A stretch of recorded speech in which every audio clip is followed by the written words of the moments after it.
Muy buenas tardes, amigos, gracias por acompañarnos en este que es el estreno de Charlas de Leyenda, un programa que se va a dedicar a platicar un poco de los trasfondos históricos, sociales, de las leyendas emblemáticas de México. Y bueno, pues para nosotros es un placer, un gusto enorme contar con la presencia de todos y cada uno de ustedes. Este programa que va a estar conformado por 3 personas, el maestro Abraham Villedas, que el día de hoy por cuestiones personales no pudo acompañarnos, y bueno, pues hoy me acompaña el maestro licenciado Jaime Alejandro Romo Díaz. ¿Qué tal? Alejandro, muy buenas tardes. Buenas tardes. Y bueno, pues su servidor Rodrigo Machuca, gracias por acompañarnos, y bueno, pues vamos a entrar en materia. Vamos a empezar nuestro programa con, corrígeme si me equivoco, yo creo que es una de las leyendas, yo creo que las más imponentes y de las más impresionantes que tiene la Ciudad de México. Me refiero a la leyenda de don Juan Manuel de Solórzano, este personaje que se convierte en el primer asesino serial de México, ¿no? Y que tiene una de las leyendas que yo estoy seguro que muchos de la gente que nos está viendo esta tarde la han oído, la han escuchado, o por lo menos han escuchado aquella frase, el estribillo famoso de la leyenda de dichoso usarse que sabéis la hora en que va a morir, dichoso usted que sabe la hora en que va a morir, ¿no? Creo que es una de las leyendas más imponentes y más importantes de la Ciudad de México. De hecho, no sé si sepas el dato. Estamos hablando de que la primera película de terror que se filma en México es precisamente don Juan Manuel de Solórzano. Estamos hablando de 1937 a 1940, cuando se hace la filmación. De hecho, va muy de la mano con la película de Santa. Posteriormente, la segunda película que vamos a tener como de terror va a ser hasta 1973, y es La Maldición de La Llorona. Me acuerdo que, si mal no recuerdo, es con Rita Macedo y sí, con Abel Salazar. Muy interesante. Ya para las nuevas generaciones no creo que sepan quién es Rita Macedo, algún que otro chavorruco de nuestra edad. Pues Rita Macedo es la madre de Julisa, la que tiene los derechos de Vaselina, pues para que más o menos se vayan entrando en contexto, ¿no? Sí, es una película inclusive que al día de hoy es bastante terrorífica. Todavía vale la pena verla, porque sí es muy interesante. Esa Llorona sin ojos es interesante. Sí, claro. Sin embargo, regresando al tema que es don Juan Manuel de Solórzano, pues vamos a tener ese pequeño detalle, que a pesar de que es la primera película de terror que se hace en México, desafortunadamente o está extraviada o está destruida. Estamos hablando de que la Cineteca Nacional ha tenido en algún momento algunos incendios y posiblemente se haya perdido. Inclusive puede ver, en la caída de Televisa Chapultepec, en el temblor del 85, pudo que se haya perdido. Al día de hoy no sabemos exactamente cuál es la trama, sabemos a grosso modo la temática por la leyenda, pero al final de cuentas la trama en sí y qué actores actuaban, obviamente para nosotros ya es muy difícil conseguir ese dato. Y bueno, hay algo muy importante a considerar. Estamos hablando de que la leyenda de don Juan Manuel Solórzano, vamos a remitirnos un poquito a lo que es el contexto de qué es una leyenda. Una leyenda es un texto o una narración que tiene personajes reales, ciudades reales, pero las situaciones que la convierten en leyenda por lo general son cuestiones paranormales, cuestiones divinas o demoníacas. Sí, estamos hablando de que... Algo fantasioso que explica con fundamento, con bases históricas. Con bases históricas, exactamente. O sea, son personajes reales, lugares reales, pero con situaciones que van más allá de lo natural, de lo ordinario, ¿no? Estamos hablando de una aparición religiosa, de una aparición demoníaca, de un espectro. Eso es lo que lo convierte en una leyenda. Y México es muy, muy rico en esta leyenda.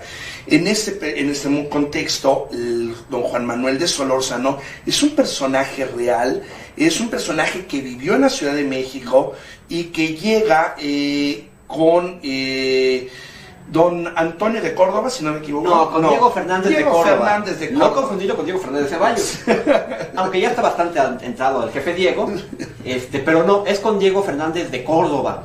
Estamos hablando que con él llega. Sin embargo, su mayor apogeo, su mayor auge o clímax financiero lo va a tener con el siguiente virrey. Don Lope dos Armendáriz Márquez de Cadereyta. Un virrey que más o menos, estamos hablando que gobernó lo que fue la Ciudad de México, el territorio de la Nueva España, de 1635 a 1640. Estamos hablando que a principios del siglo XVII, cuando se hace esta leyenda, es cuando estamos afianzando realmente el carácter novohispano, es cuando el ser novohispano empieza a ser un estatus de alcurnia. Claro. Ya estamos hablando ya no de la segunda generación, ya no de la generación de los conquistadores, estamos hablando de que ya son los nietos de los conquistadores. Los conquistadores, exactamente. Y además hay una cuestión muy importante dentro de este marco histórico, que es el hecho de que la Ciudad de México viene de 5 inundaciones continuas, anuales. La más fuerte, y me atrevería a decir que la más importante, fue la de 1629. 40 horas lloviendo. 40 horas lloviendo. De forma ininterrumpida y de manera torrencial. Sí, además fue una inundación que duraría prácticamente 5 años. 5 años sin desecarse, porque resulta que originalmente la Ciudad de México era una cuenca, no tenía salidas. Imagínense que era como una cazuela. Entonces llovía, estamos hablando de que es una zona lacustre, no tiene salida de agua. Desafortunadamente, viene un fenómenos meteorológicos que hacen que si aunque bajaba el nivel del agua, venía otro meteoro y volvía a subir el nivel del agua. Es hasta el año de 1634 cuando tenemos que la situación climática de la Ciudad de México cambia y nos viene una sequía. Es gracias a una sequía, no hay intervención del hombre, que realmente la sequía hace que la Ciudad de México se deseque. Se recupere.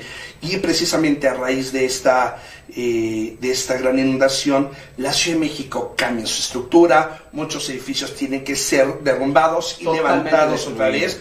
Uno de ellos es un ejemplo muy vivo y que ahorita corre el riesgo de volverse a caer, la iglesia de Santa Catalina en Siena, que ahora con el terremoto de hace 2 años quedó muy dañada. Igual que San Fernando. Y bueno, pues Santa Catalina fue una de las iglesias que se ha tenido que reconstruir cerca de 6-7 veces. Y así como esa iglesia, muchas edificaciones de la Nueva España, la Profesa, claro, tuvieron que ser reedificadas a raíz del daño que ocurre. Imagínense que las primeras construcciones que hay en la Nueva España eran de adobe. Sí. No estamos hablando de piedra, estamos hablando de adobe. Entonces, someter al adobe tanto tiempo bajo el agua, obviamente lo van a destrozar. Claro. La población más golpeada en aquella ocasión, como siempre, fueron la gente más pobre. Más pobre. La gente rica, al final de cuentas, lo primero que hizo fue construir banzas. O cambiarse de ciudad. Cambiar su lugar de residencia, lo mismo que pasa con el Marqués de Cadereyta, que cuando llega, él, a pesar de que la Ciudad de México ya estaba seca, él termina ocupando durante el principio de su gobierno la ciudad de Querétaro. Sí, claro. La ciudad de Querétaro, ¿por qué? Porque estamos hablando de una ciudad destruida.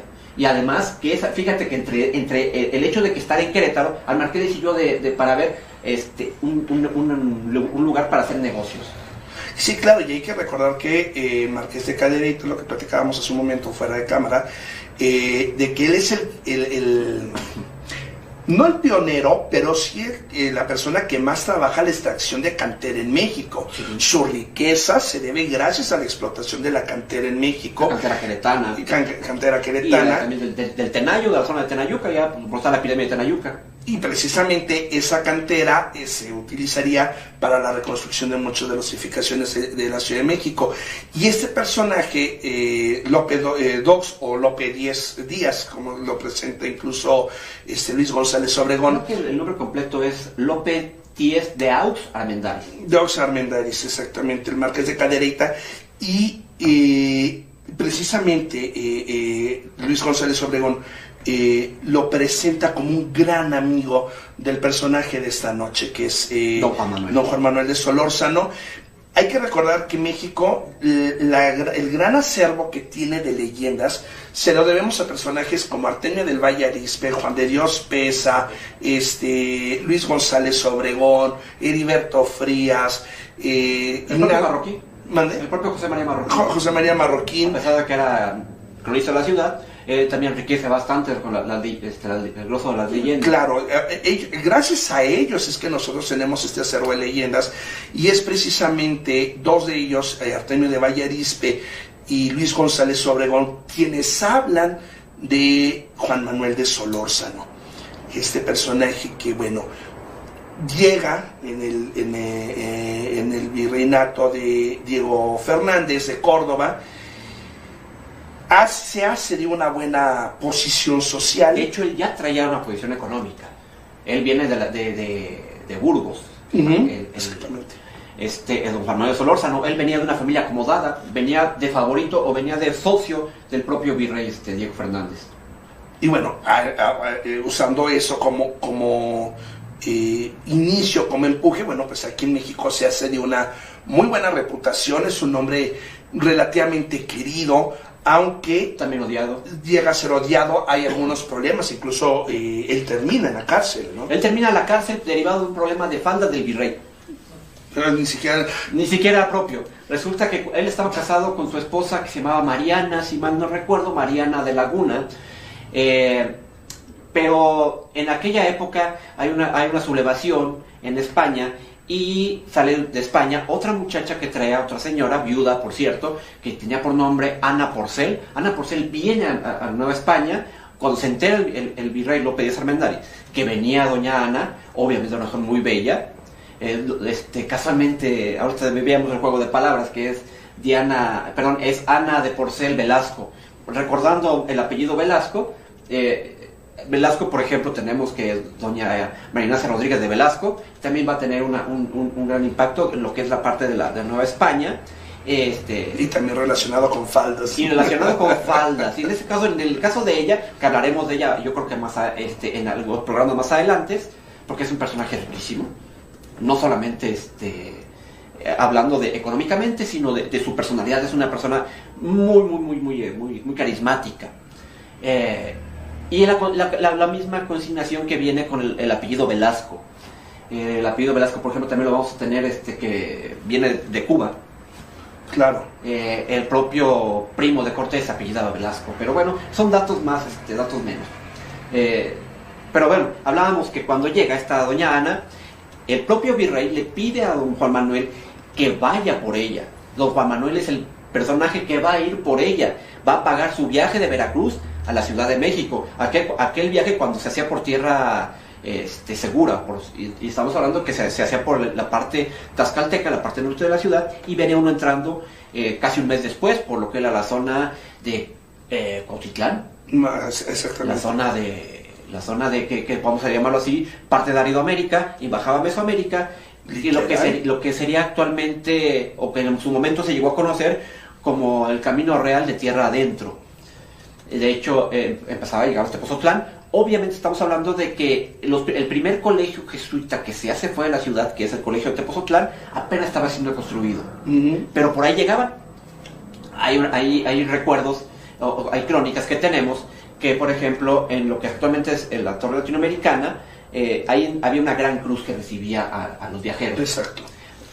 Y por ahí entraba. Bueno, pero tal es así el movimiento que hace don Juan Manuel, que termina siendo el propio alguacil de justicia el que le sigue proceso por hacer ese movimiento, porque lo acusan a don Juan Manuel de malos manejos financieros, porque ven la oportunidad de vengarse del virrey, sobre todo los plateros.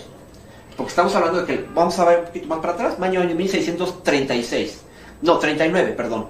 en el año 1639 es cuando se dice que por intervención del propio Juan Manuel Solórzano, que ellos eran los que manejaban la cantera, en una especie de vendetta con la otra parte que de los mineros, que eran los plateros, los conmina al propio virrey para que los agrupe en un solo lugar, porque estamos hablando de lo que hacían, que era el estelionato.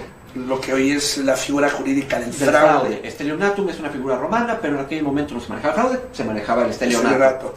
Entonces, lo que hace el marqués, agarra a todos los plateros y los va a poner en la calle de San Francisco. San Francisco, que sea la primera y segunda calle de San Francisco, obviamente, a lo mejor le estoy hablando en chino. San Francisco actualmente sería la calle de Madero. Por eso, si se han visitado el centro histórico, no sé si han tenido la pequeña curiosidad de por qué en lo que es la primera y segunda calle, por la calle de Madero, viniendo del Zócalo, están los centros joyeros. Todos los centros joyeros, exactamente. Y bueno, en ese contexto, para evitar que siguieran cometiendo el estelionato, que era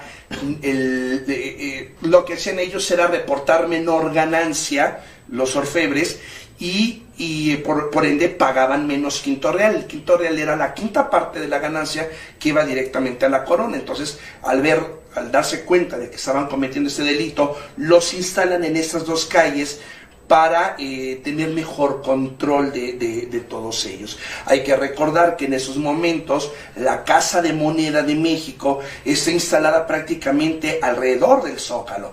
Estamos hablando de 1634, si mi memoria no me falla. En ese momento la Casa de Moneda estaba colocada en el edificio de gobierno, donde estoy en las oficinas del gobierno de la Ciudad de México.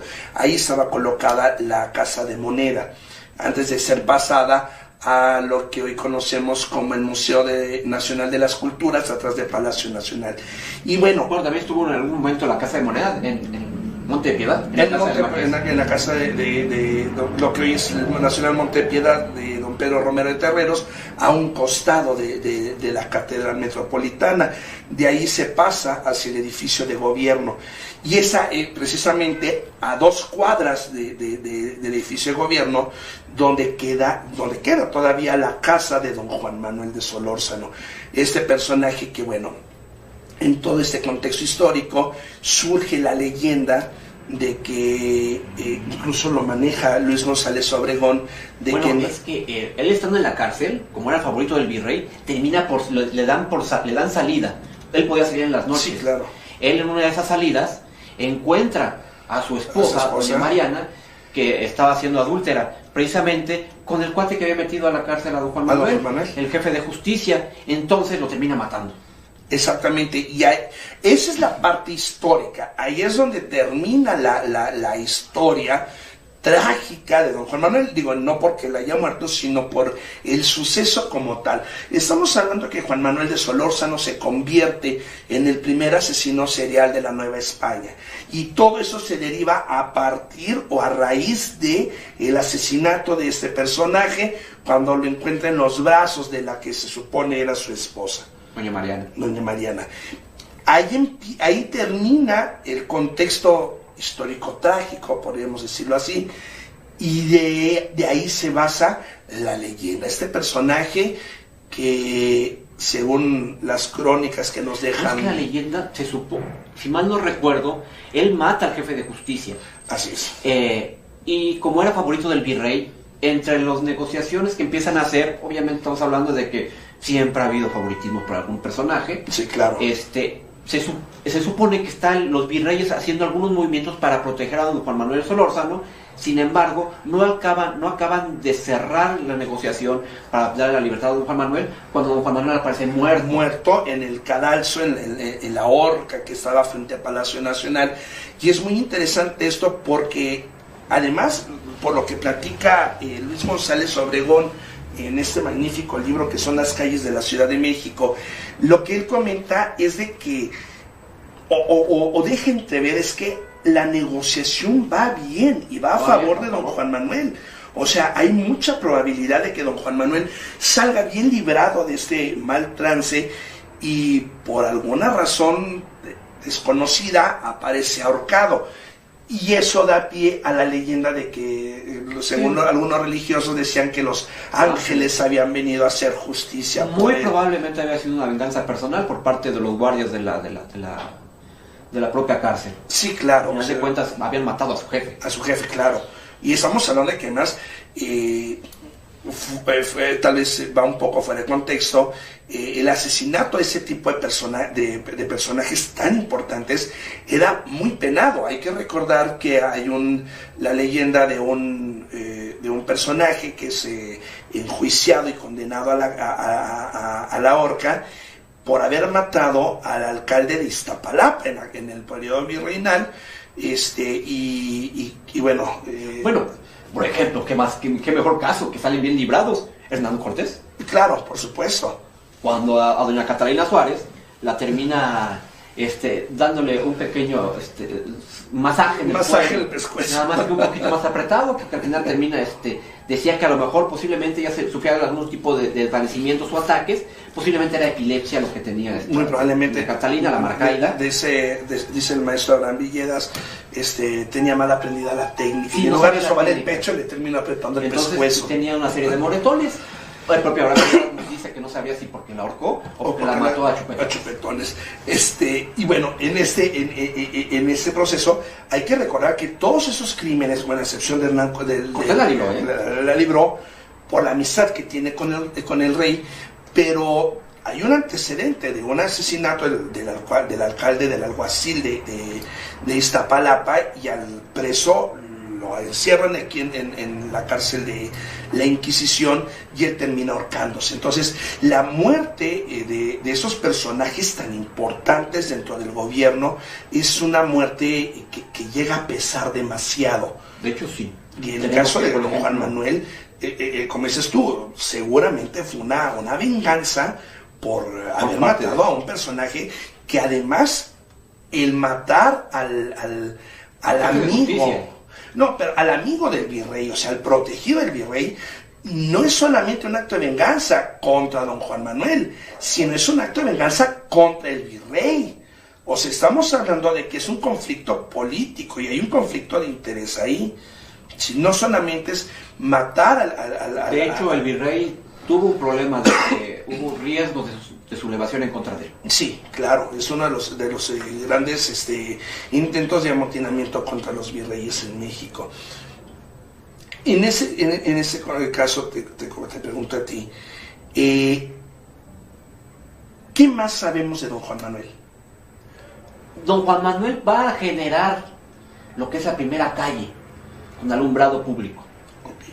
Don Juan Manuel, esa leyenda, el tramo que se conoce como la calle Don Juan Manuel, que sería actualmente, obviamente, República de Uruguay, entre la calle de 5 de febrero y 20 de noviembre. 20 de noviembre. A esa altura del lado derecho vamos a encontrar lo que sería parte de la casa. La casa original ya fue echada abajo. Es una nueva casa que se hizo ahí.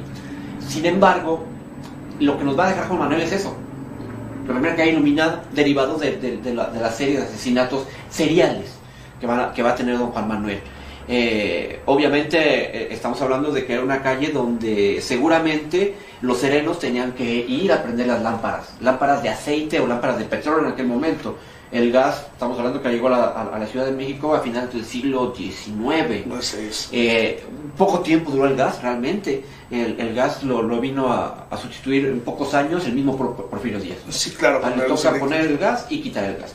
Y bueno, hay una cosa bien importante. En aquellos entonces hay que recordar que las familias tenían la confianza de dejarle a los serenos, que eran estos guardias nocturnos de las calles, de cuando uno llegaba a su casa, a veces era necesario gritarle al sereno para que él le abriera a uno la puerta de la casa.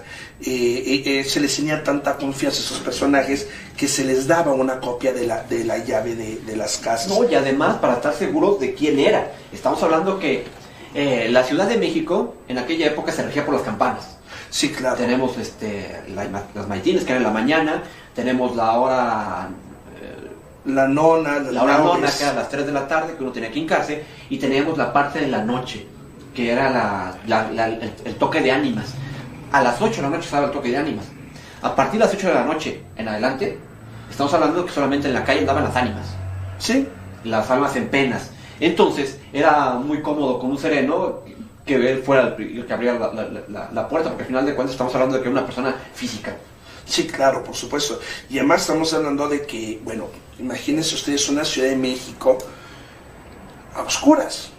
Una Ciudad de México iluminada con velas, con lámparas, tal vez de aceite o 1000 velas, porque el aceite debió haber sido muy caro en ese momento. Y velas de cebo. Sí, claro. O sea, y además, poca luz. Imagínense ustedes una luz ámbar muy tenue, y con eso se iluminaba toda la gente. Las calles eran oscuras, por eso debió haber sido para la gente muy impresionante, muy tenebroso, el descubrir que todos los días en ese tramo de la calle que conocemos como Uruguay, pues todos los días apareciera una persona muerta. Por ese entramado que se hablaba que la Ciudad de México tenía todo por abajo de la tierra, ciertos túneles. Sí, claro, que se supone que hay túneles que van desde Palacio de la Inquisición a la Catedral y Palacio Nacional. De lo que sería Inquisición al Templo y Convento de Santo Domingo. De Santo Domingo, claro. Por ejemplo, se habla de que había un túnel que iba, o que hay un túnel que va de Palacio Iturbide a Banco de México. A Banco de México, claro. Y bueno, y ese tipo de... Por eso la gente se movía por abajo. Sí, estamos hablando de que es un México místico, es un México... Pues es que la Ciudad de México aparentemente estamos sobre de ella, sobre el piso normal. Sin embargo, no sé si ustedes hayan escuchado hablar de lo que es el Templo del Apartado, el Palacio del Apartado, que está justamente enfrente de lo que es Templo Mayor. Templo Mayor. Si uno va a ese lugar, levanta y hay toda una red abajo de lo que era parte de los basamentos piramidales de los mexicas. Todavía encontramos lo que son las escalinatas. Aparte de este recuerdo que nos queda de don Juan Manuel de ser la primera calle iluminada del continente, porque además es no solamente el país, sino todo el continente. ¿Qué más nos deja don Juan Manuel? Eso. Solamente nos deja, nos deja obviamente lo que es el negocio de la cantera. Gracias a don Juan Manuel se vuelve a reconstruir lo que es la Ciudad de México. Ok. Y lo que es la formación, por así decirlo, la institucional, podríamos llamarlo así, de lo que son las dos calles de Platero en lo que conocemos como calle Madero. También lo que nos deja, estamos hablando de 1636, 37, unos cuantos años antes, en 1587-88, estamos hablando de las primeras incursiones piratas que hay en México con Francis Drake, cuando el capitán Luján destruye la armada inglesa en Veracruz. Sin embargo, el marqués López de Armendáriz es el primer virrey criollo. Estamos hablando que él nace en Quito, pero que realmente sea Quito, Ecuador. Lo que es el virreinato de Perú, pertenecería al virreinato de Perú.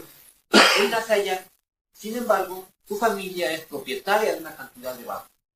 La primera armada que se empieza a hacer en México para la defensa del puerto de Veracruz, que se crea en la época de López de Armendáriz, y es encargado lo que es también don Juan Manuel Solórzano de llevar a cabo esa armada que se hace en Veracruz, especialmente contra las instituciones piratas, para proteger también lo que son las embarcaciones de la familia del virrey López de Armendáriz. Y bueno, pues a la sazón de esto, de la muerte de don Juan Manuel, se convierte esto en una de las leyendas fuertes, el estar hablando de un personaje que sale de noche, que sale cubierto por la noche, acogido por la noche y por las sombras. Esa parte romántica de su literatura. Una parte muy romántica de la leyenda de Juan Manuel. Porque romántico no tiene que ver precisamente con amor, claro. Romántico es con exageración. Y además cuando poético, ¿no? Sí. Salir y esconder... hacer el capote. Bueno, porque además hay una cosa, don Juan Manuel le vende el alma al diablo, que eso es importantísimo. Y creo que es ahí donde empieza propiamente lo que es el contexto de la leyenda de don Juan Manuel, que él para buscar, para encontrar al hombre con el que su mujer le engaña, le vende el alma al diablo y le dice que, bueno, pues el primero que vea pasar frente a su casa, detrás del cual lo vea a él, al diablo, ese va a ser el hombre con el que su mujer lo engaña, y bueno, pues cogido en las sombras, en la noche, en el umbral de la puerta de su casa, sale con su espada toledana, ¿no? Y viene, creo que la parte todavía más romántica, que es el disculpe usted, saber la hora, ¿qué hora es? Y, no, pues un cuarto para las 11, ¿no? Es muy interesante. No sé si gustarías tú en esos andares contar la leyenda. Bueno, creo que nos queda poco tiempo. Vale. Don Juan Manuel de Solórzano es un hombre agradable para la sociedad de México, para la gente de la Ciudad de México. Y es un hombre con una buena posición social, es un hombre con dinero, y es un hombre que está casado con una mujer a la que ama profundamente. Por razones de la naturaleza, ellos no pueden tener hijos, y don Juan Manuel se entera de que su sobrino, Rodrigo, va a llegar a la Nueva España con la intención de ayudarle a don Juan Manuel con las labores propias de su trabajo. Don Rodrigo llega a la Nueva España, es recibido por sus tíos, por don Juan Manuel y por su esposa, y don Juan Manuel desde tiempo atrás había empezado a sufrir un trastorno. Había algo que lo obsesionaba, no podía tener hijos, pero había una idea que lo empezaba a obsesionar. El hecho de que su esposa le fuera infiel. Va con su confesor al templo de San Francisco y le dice que olvide esas ideas tontas, que su mujer es una mujer que lo ama, que lo quiere. A la llegada de su sobrino, las ideas se disipan. El milagro se hace. Don Juan Manuel pierde esa idea de que su mujer le engaña, pero al poco tiempo regresa. Regresa la idea de que su esposa le está siendo infiel, y don Juan Manuel le pide a Dios que le ayude, que le dé una señal, y al no recibirla, don Juan Manuel apoya el diablo. Y le pide al mismo demonio que por favor le dé una prueba de que su mujer le es infiel. El demonio se aparece en la estancia de la casa de don Juan Manuel a medianoche. Y le da la indicación de que tiene que salir por su casa y esconderse en el umbral. En el pórtico de su casa. Y a la primera persona que le ha pasado por el frente, por la calle donde él vive, y detrás del cual lo ve a él, esa va a ser la señal para que ese hombre sea el indicado. Ese es el hombre con el que su mujer le engaña. Don Juan Manuel esa misma noche se pone una capa, sale con su espada toledana, se esconde entre las sombras, y el primer personaje que ve le sale al paso. Él ya ha visto la silueta del diablo detrás de aquel personaje, y lo único que hace es preguntarle: disculpe, ¿qué hora tiene? Son las 11 menos un cuarto, caballero. Dichoso usarse que sabéis la hora en que va a morir. Don Juan Manuel se abre de capa, saca la espada toledana y mata a aquel personaje. En cuanto regresa a su casa, al abrir la puerta, lo primero que se topa es con el diablo, diciéndole que ese hombre al que han matado es un hombre inocente, pero que al día siguiente, la siguiente noche, a la misma hora, le va a entregar a aquel con el que su mujer engaña. Don Juan Manuel, desesperado, ansioso por haber matado a un ser inocente, espera la siguiente noche. A la misma hora sale de su casa, se esconde entre las sombras, y al primero que pasa por ahí le pregunta: disculpe, ¿sabéis la hora? Son las 11 menos un cuarto, pues dichosos sé que sabéis la hora en que va a morir. No puedo platicarles que fue uno, que fueron dos, fueron 8 personas las que don Juan Manuel pasó por su espada toledana. El amanecer del 9º día, y recibe una visita. Son los guardias virreinales que necesitan darle una noticia. Traen el cadáver de una persona, la última persona que fue encontrada. Cuando don Juan Manuel se acerca a la carreta, se topa con que la última víctima fue su propio sobrino. Don Juan Manuel, enloquecido, busca a su confesor en el templo de San Francisco, y le pone como castigo por haberle vendido el alma al diablo y por haber matado a 8 personas por una tontería, por algo que no era.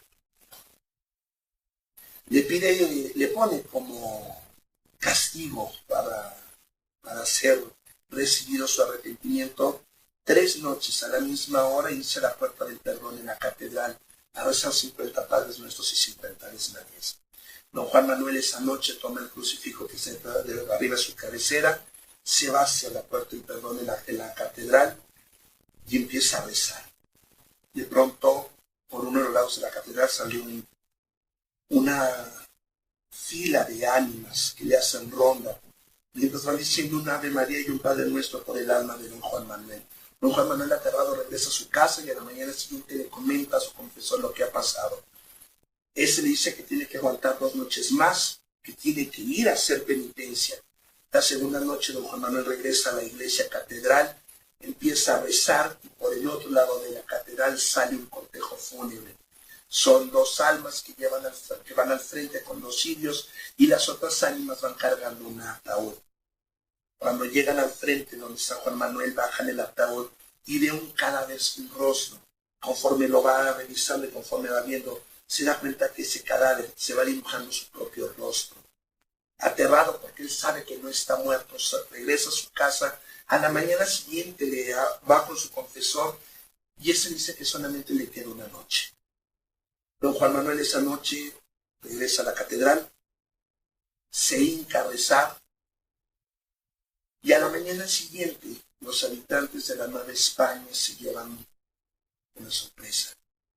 Colgado en el cadalso que estaba frente al Palacio Nacional se encuentra el cadáver de don Juan Manuel, con una expresión de profundo terror y aferrado en su mano derecha aquel crucifijo que tenía arriba de la cabecera. Algunos dicen que fue venganza de las ánimas que mandó al otro mundo. Otros dicen que fueron los mismos ángeles que vinieron a hacer justicia divina. Otros más dicen que fue el mismo diablo el que vino a cobrar la deuda que tenía pendiente con el Juan Manuel. Y pues bueno, esa es la leyenda de este día. Con eso estrenamos esto que es Charlas de Leyenda. Gracias a Numar TV. Gracias, Oralia, por tu hospitalidad. Gracias por abrirnos las puertas de esta casa.